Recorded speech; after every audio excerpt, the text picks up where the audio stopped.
Just want to welcome everybody to the Fanatics Forum. This is the ultimate destination for die-hard sports enthusiasts. Whether you bleed your team's colors, live for the thrill of the game, or simply can't get enough of adrenaline-packed world of sports, you got your home base here. Again, this is the Fanatics Forum where the game never ends. I'm your host, Mecca Mike. Before we get into today's topic, please subscribe to the channel and like this video so I can keep giving you that real sports talk. So now that we've got the introductions out of the way, let's get right into it. America's team, the Dallas Cowboys. They're talked about 24/7 in sports media, and they'll tell you everything in the book about the Cowboys and change the narrative about the team whenever and however they want. And for some reason, the person that catches all the heat is Dak Prescott. Oh, you don't believe me? Let's see some clips and see.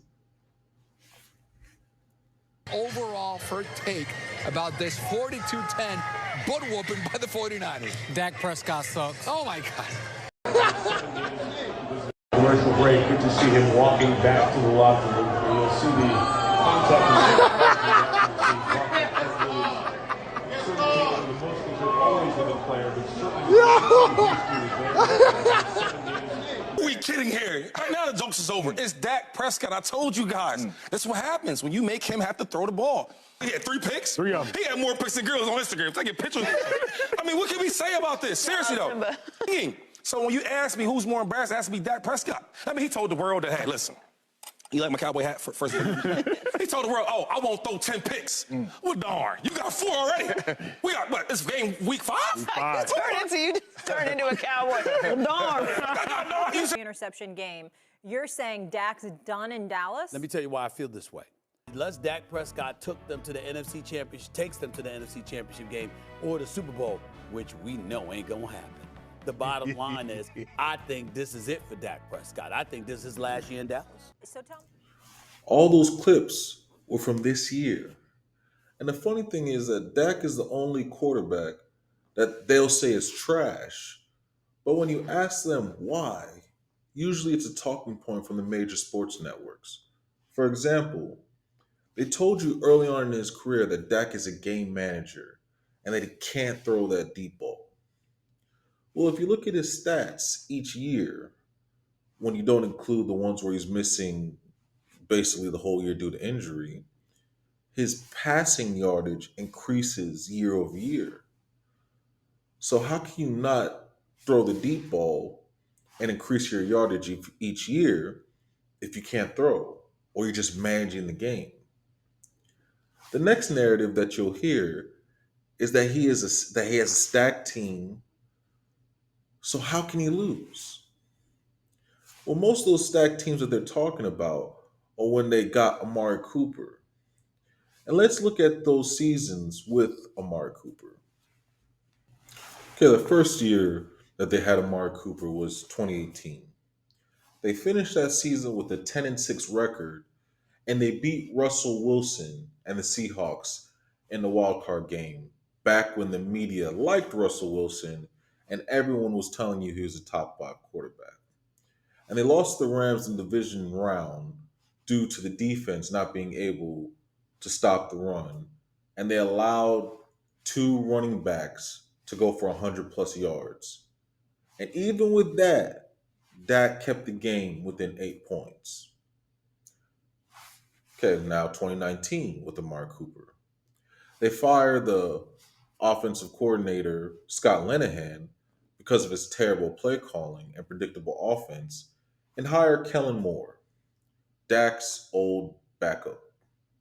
And at the time, Jerry Jones hires an OC with no experience in play calling, but again, Dak is expected to be great under those conditions. And even though we had Amari Cooper, we had a rookie, Michael Gallup, and Randall Cobb.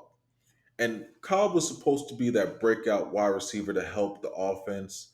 But again, Jerry gets a cheap older wide receiver and expects the quarterback to win with that in a run focused offense at the time. Cowboys finished the season 8-8 primarily, but again, not expected because a Jason Garrett led team was known for being inconsistent in play calling, and Marinelli's defensive scheme was no longer working for them. The whole smaller linemen and the amount of stunts they ran were making it difficult to stop teams consistently on defense. After that season, we finally fired Jason Garrett after 10 years of going 8-8 and having his most success under Dak Prescott, more so than he had with Tony Romo. We also fired Rob Marinelli as the DC because his defensive scheme was just not working. Now comes in Mike McCarthy in 2020. And what happens in 2020 with this stacked roster of Amari Cooper and our new head coach, Mike McCarthy? Well, Dak breaks his ankle in week 5 versus the Giants, and there goes a season. But what they won't tell you, since Dak is trash and easily replaceable and a game manager in that offense, is if that's the case, why did 3 other quarterbacks, including Andy Dalton, who at the time everyone was saying is better than Dak, failed to lead that team to over 8 wins? This was Dallas's worst season under Dak Prescott because he didn't play most of the season, obviously.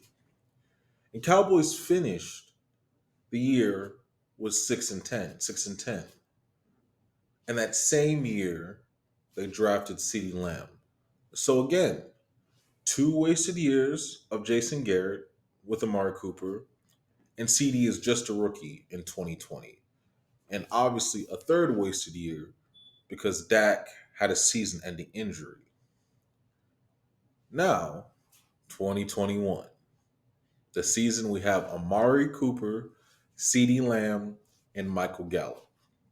So for the 2021 season, maybe about 5 games total, we had all 3 of them together on the field because of injuries. And Dallas also hires Dan Quinn, who makes a big change on Dallas's on the defense side of the ball. And they also had drafted Micah Parsons, who ends up being the defensive rookie of the year. Should have been defensive player of the year as well, but they weren't going to give it to him, especially because he was a rookie. So this is finally the stacked team that Dak Prescott had in 2021, only 2 years ago, but they make it sound like he had the stacked team of Amari, CD, and Michael Gallup around Dak for his whole tenure in the NFL. So Dallas goes in that season, goes in the playoffs, and they lose to the 49ers in the playoffs. And again, remember, it's a run-focused offense with Zeke at the helm. And they had 31 yards on the ground that game. So run facing offense, 31 yards, can't win that game. That's just it's not possible. That's how your offense is designed to run the football. And 31 yards is just not enough. And Dallas at the time, they weren't designed to win games throwing the football. And Kellen Moore still had that Jason Garrett mindset and play calling where it's okay, we're going to run and set up the pass to the run. But if the run's not working, you're kind of screwed. And if you don't believe me that he had that Jason Garrett mindset, fine, that's fine. Well, at least the defenses knew that if Noah Brown, one of the wide receivers, was in the game, the likelihood of Dallas running the ball was extremely high because we used him primarily for blocking on the outside. And since all teams watch film, this was a huge tell for a great defense like the 49ers. But again, This is what Dak had to deal with since Jason Garrett as play calling, and it's the tipping the hand to the defense, and yet you still expect him to make a play when the defense literally knows what you're doing. So now it's 2022. And oh, wait, the Dallas Cowboys traded Amari Cooper. So now this stacked team no longer exists. But we kept Kellen Moore, the same guy that the Cowboys beat on Monday Night Football with the Chargers. Oh, and I forgot to mention, if you think Jason Garrett wasn't so bad as an offensive minded coach, then why didn't he last as the OC for the Giants? He didn't last even 2 years as an OC, but lasted over 10 years as the Cowboys head coach. And Dak was supposed to be successful offensively in that situation. The combination of Dak and Zeke that rookie season when Tony Romo went down was the only reason Jason Garrett lasted so long in Dallas. When Jason Garrett was the OC with the Giants, they had the fewest touchdowns of any team. But that was what Dak was supposed to win with that. And Kellen Moore is no different because he was the QB under Garrett and they had a similar offensive philosophy, which doesn't translate to winning consistently.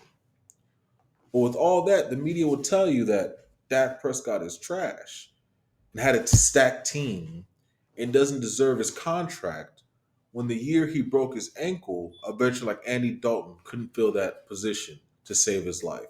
And on top of that, they had an offense centered around Zeke, but as you can see, he can barely get playing time with the Patriots. Dak would outperform all these issues in Dallas, but it's not enough to win in the playoffs consistently. Dak is the only quarterback held to this standard. And that standard is win a Super Bowl or you're trash. But everyone else doesn't have that type of spotlight on them.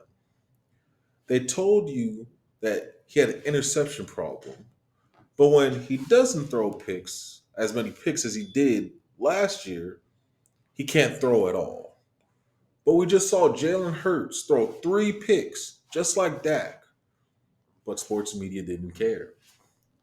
The Cowboys are valued at $9 billion. Yes, B as in billions. So sports media knows if we talk about the Cowboys, it will bring attention to our shows.